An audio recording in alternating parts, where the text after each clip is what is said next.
Suatu ketika Ali radhiyallahu an ketika menjadi khalifah di Kufah,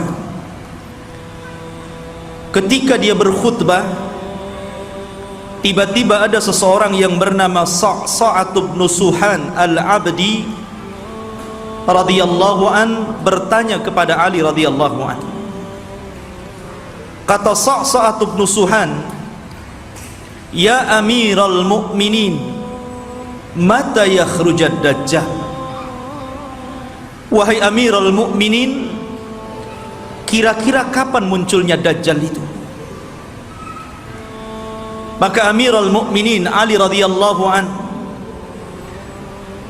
beliau mengatakan, "Wahai Sa'sa'ah, engkau bertanya kepadaku sesuatu yang sangat besar, maka akan aku jawab, dan tolong ingat-ingat jawabanku." Maka Ali radhiyallahu an mengatakan, "Idza amatan nasu shalawat," apabila manusia sudah mulai meninggalkan salat,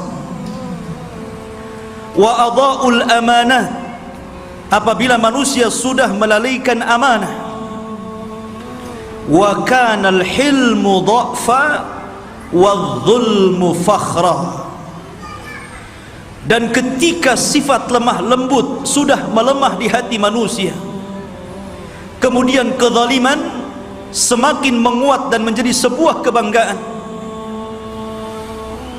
maka di situ Dajjal akan keluar. Kemudian kata Ali radhiyallahu an, "Wa umara'uhum fajarah, wa wuzara'uhum khawanah, wa a'wanuhum zalamah, wa qurra'uhum fasaqah." Dan ketika para pemimpin yang diangkat adalah pemimpin-pemimpin yang bejat, kemudian para menterinya adalah para pengkhianat-pengkhianat bangsa, dan para pendukungnya adalah orang-orang zalim, dan para ulamanya menjadi ulama-ulama ulama-ulama yang fasik. Maka ketika itu Dajjal akan keluar.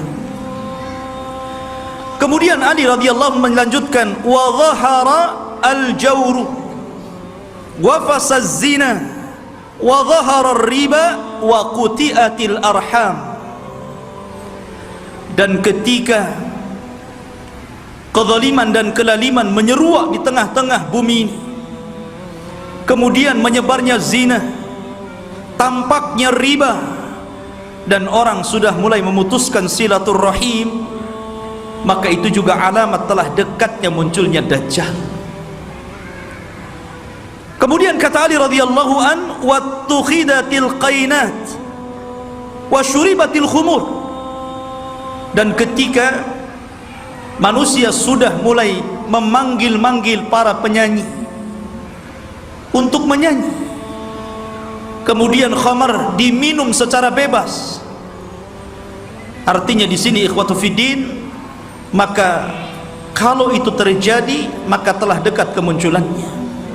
Dan hari ini kita lihat anak-anak kita dicuci otaknya oleh televisi-televisi, kemudian dibayangkan kalau dia ingin seperti selebritis fulan dan fulana, karena merasa bahwa kalau menjadi artis dan selebritis itu hidupnya senang.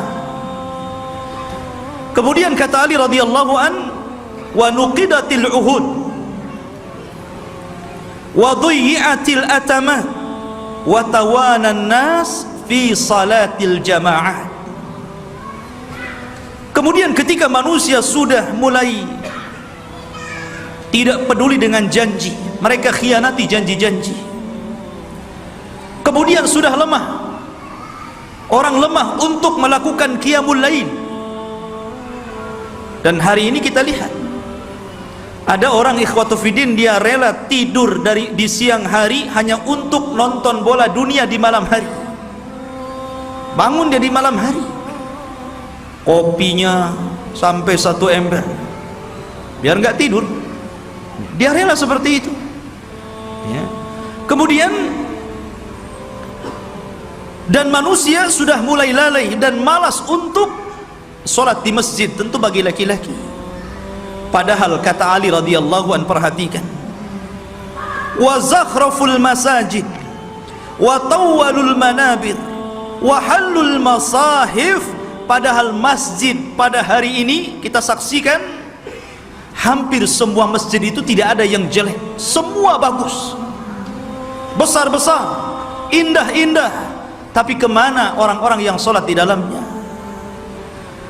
Kemudian menara tinggi-tinggi, sampai sekarang mencari masjid, mengenali masjid itu lebih mudah dengan cara apa? Melihat menara. Oh, di sana ada masjid. Dari mana antum tahu? Tuh menaranya. Artinya orang dimudahkan untuk mencari dan melangkahkan ke masjid. Karena apa? Tidak disusahkan orang cari masjid, tapi orang malas ke masjid. Kemudian juga mereka mulai meninggalkan mushaf, padahal cetakan Al-Quran itu hampir setiap tahun dicetak, disebarkan di mana-mana. Quran itu tidak sulit untuk mendapatkannya, tapi orang malas membaca Al-Quran. Ada yang mengatakan nunggu Ramadan katanya, karena ada tadarus. Sampai Ramadan enggak juga baca Quran. Kemudian kata Ali radhiyallahu an, apabila ini sudah terjadi, maka dekatlah munculnya Dajjal. Kemudian Ali melanjutkan, wa akhadhur rusha wa akalur riba wasta'malus sufaha wastakhaffu bid-dima. Ketika manusia sudah mulai mudah untuk memakan rasuah, sogok menyogok.